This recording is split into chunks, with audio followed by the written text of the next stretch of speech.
ഇവിടെ സ്വാഗതം ആശംസിക്കുകയും ജാഥയുടെ കൺവീനറായി ജാഥയോടൊപ്പം ജാഥ നയിക്കുന്ന പ്രിയപ്പെട്ട ഷൗക്കത്ത്, പാർട്ടിയുടെ ജില്ലാ ട്രഷറർ ശ്രീ ഖാദർ മടക്കിമല, സനീഷ്, വേദിയിലുള്ള CP അഷ്റഫ് ഉൾപ്പെടെയുള്ള ജില്ലയിലെ നേതാക്കളെ,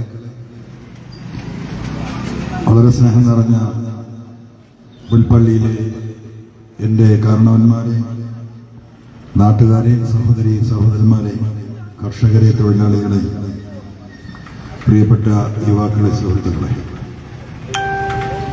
25-ാം തീയതി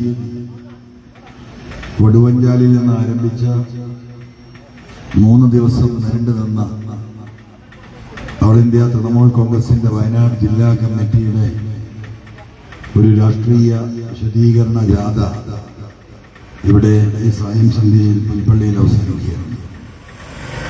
പുൽപ്പള്ളിയെ സംബന്ധിച്ച സമയം ഒരുപാട് വൈകി. മലയോര മേഖലയിലെ കർഷകരെ സംബന്ധിച്ച് പണ്ട് രാത്രികളിൽ കുറച്ച് വൈകിയാലും ധൈര്യമായി പോകാവുന്ന നാടിന്റെ അവസ്ഥയൊക്കെ മാറി. സൂര്യൻ ഇരുട്ടിയാൽ അവനവന്റെ വീടുകളിലേക്ക് വെളിച്ചമില്ലാതെ കടന്നു പോകാൻ കഴിയാതെ ഏത് ഘട്ടത്തിലും വന്യമൃഗ ആക്രമണത്തിന് വിധേയമാകാൻ വിരിക്കപ്പെട്ട ജനതയുടെ നാടായി വയനാടും മലയോര മേഖലയും ഒക്കെ മാറിക്കൊണ്ടിരിക്കുകയാണ്. 5-8 വർഷം മുമ്പ് ഈ അങ്ങാടിയിൽ വരുന്ന ചിത്രം എനിക്കിപ്പോഴും ഓർമ്മയുണ്ട്. മുമ്പത്തെ ചിത്രം ഇതല്ല. രാത്രി 8-8:30 മണി വരെ ഈ നാട്ടിലെ കർഷകരും സാധാരണക്കാരുമൊക്കെ അവന്റെ ജോലിയും പ്രവൃത്തിയും കഴിഞ്ഞാൽ അങ്ങാടിയിലെ ആവശ്യങ്ങൾക്കും ജനങ്ങളുമായും സുഹൃത്തുക്കളുമായും സംവദിക്കാനുമൊക്കെ കുറച്ചു സമയം അങ്ങാടികളിൽ ചെലവഴിക്കുമായിരുന്നു. ഇന്ന് അതിനൊന്നും ഒരു നിവൃത്തിയില്ല. സൂര്യൻ അസ്തമിക്കുന്നതിന് മുമ്പിൽ ഏതെങ്കിലും മാർഗത്തിൽ വീടെത്താൻ കഴിയുമോ എന്നാണ് നാട്ടിലെ ജനങ്ങൾ, മലയോര മേഖലയിലെ ജനങ്ങൾ ഇന്ന് ആഗ്രഹിക്കുന്നത്. 7 മണിയോടുകൂടി ഗ്രാമങ്ങളിലെ കടകൾ അടക്കുന്ന സ്ഥിതിവിശേഷം വയനാട്ടിൽ മാത്രമല്ല കേരളത്തിന്റെ എല്ലാ മലയോര മേഖലയിലുമുണ്ട്. മനുഷ്യർക്കൊരു ആശ്വാസം നൽകാത്ത പിണറായി ഗവൺമെന്റ് മുന്നോട്ട് പോവുകയാണ്. 9.5 വർഷം ഈ നാട് ഭരിച്ച ഗവൺമെന്റിന്റെ ജനങ്ങൾക്കുള്ള സംഭാവന എന്താണെന്ന് ചോദിച്ചാൽ കുടിയേറ്റ മേഖലയിലെ കർഷകരെ സംബന്ധിച്ച് അവർക്ക് പറയാൻ കഴിയും. 1100ഓളം കർഷകരെ ഈ നാട്ടിലെ മൃഗങ്ങൾക്ക് ഭക്ഷിക്കാനും ചവിട്ടിക്കൊല്ലാനും സംഭാവന ചെയ്ത ഗവൺമെന്റാണ് പിണറായി ഗവൺമെന്റ്. പണ്ടൊരു 10 സെന്റ് സ്ഥലം ഒരു കർഷകനുണ്ടായിരുന്നെങ്കിൽ റേഷൻ ഷാപ്പിൽ നിന്ന് കിട്ടുന്ന അരിയും ഗോതമ്പും പഞ്ചസാരയും കുറച്ച് മണ്ണെണ്ണയും ഉണ്ടെങ്കിൽ കിട്ടുന്ന അരിക്ക് കറിയുണ്ടാക്കാൻ കുറച്ച് പച്ചക്കറിയും വാഴയും കപ്പയും ചേമ്പും അത് കൃഷി ചെയ്ത് അവനവന്റെ പട്ടിണി മാറ്റി കുട്ടികൾക്ക് സുഭിക്ഷമായി ഭക്ഷണം കൊടുത്ത് ജീവിതം മുന്നോട്ട് കൊണ്ടുപോകുന്ന ഒരു നല്ല കാലം കേരളത്തിലെ കർഷകർക്കുണ്ടായിരുന്നു.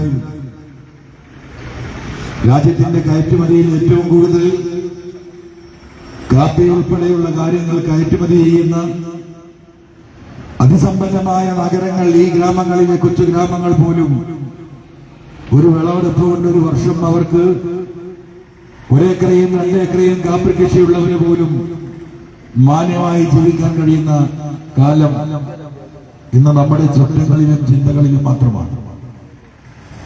ഇന്ന് 10 ഏക്കറുള്ളവനും 10 സെന്റുള്ളവന്റെയും സ്ഥിതി ഒന്ന് തന്നെയാണ്. 10 ഏക്കറുള്ള 10 സെന്റുള്ളവന് എങ്ങനെയെങ്കിലും കാടെങ്കിലും വെട്ടി തെളിയിച്ചിടും വീടിന് ചുറ്റും. പക്ഷേ 10 ഏക്കർ കൊണ്ട് സുഭിക്ഷമായി ജീവിച്ചിരുന്ന മലയോര മേഖലയിലെ കർഷകരെ സംബന്ധിച്ച് കാട് വെട്ടാൻ കഴിയാതെ സ്വന്തം വളപ്പ് പോലും മൃഗങ്ങൾ വന്ന് പാർക്കുന്ന അവസ്ഥയിലേക്ക് കൊടുങ്കാടായി മാറിക്കൊണ്ടിരിക്കുന്ന സാഹചര്യം വയനാട്ടിൽ നിലനിൽക്കുകയാണ്. ആരുണ്ടാക്കിയതാണ്? ആരാണ് ഇതിന് ഉത്തരവാദി? 10 വർഷങ്ങൾക്ക് മുമ്പുണ്ടായിരുന്ന കേരളം കഴിഞ്ഞ 10 വർഷമായി മലയോര മേഖലയിലുണ്ടായ ഇത്ര വലിയ ഭീമത്സമായ സാഹചര്യത്തിന് വഴിയൊരുക്കി കൊടുത്തതാരാണ്? ഈ ഗവൺമെന്റിന് ഈ ഉത്തരവാദിത്തത്തിൽ നിന്ന് ഒരു കാരണവശാലും മാറി നിൽക്കാൻ കഴിയില്ല. സർക്കാർ ജനങ്ങളെ പറ്റിക്കുന്ന നിലപാടുകൾ എടുത്തുകൊണ്ടേയിരിക്കുന്നു. ഇപ്പൊ ഇക്കഴിഞ്ഞ നിയമസഭാ സമ്മേളനത്തിൽ ഒരു പുതിയ ബില്ല് കൊണ്ടുവന്നു. എന്താണ്? വന്യമൃഗ സംരക്ഷണ നിയമം 1972 അനിമൽ പ്രൊട്ടക്ഷൻ ആക്ട്. ആ ആക്ടിൽ ഞങ്ങൾ ഇതാ ഒരു അമെന്റ്മെന്റ് കൊണ്ടുവന്നിരിക്കുന്നു. ഇന്ന് തൊട്ട് മനുഷ്യനെ ആക്രമിക്കുന്ന എല്ലാ മൃഗങ്ങളെയും സംസ്ഥാന ഗവൺമെന്റ് നേരിടും, വെടിവെച്ചു കൊല്ലും എന്ന് പ്രഖ്യാപിക്കപ്പെട്ടിട്ട് ദിവസങ്ങൾ, മാസങ്ങൾ കഴിയും. ഒരു പന്നിയെപ്പോലും വെടിവെച്ചതായിട്ട് നമ്മൾ ആരും പറഞ്ഞിട്ടില്ല. അതിനുശേഷവും നിരവധിയായ വന്യജീവി ആക്രമണങ്ങൾ കേരളത്തിൽ തന്നെ ഈ കഴിഞ്ഞ 1.5 മാസമായി നിത്യേന എന്നുള്ള റിപ്പോർട്ട് ചെയ്യപ്പെടുകയാണ്. കാർഷിക മേഖല തകർന്നടിഞ്ഞ് മനുഷ്യർ ആത്മഹത്യയുടെ വക്കിലാണ്. ഒരുപാട് കൊട്ടിഘോഷിക്കപ്പെട്ട ഒരുപാട്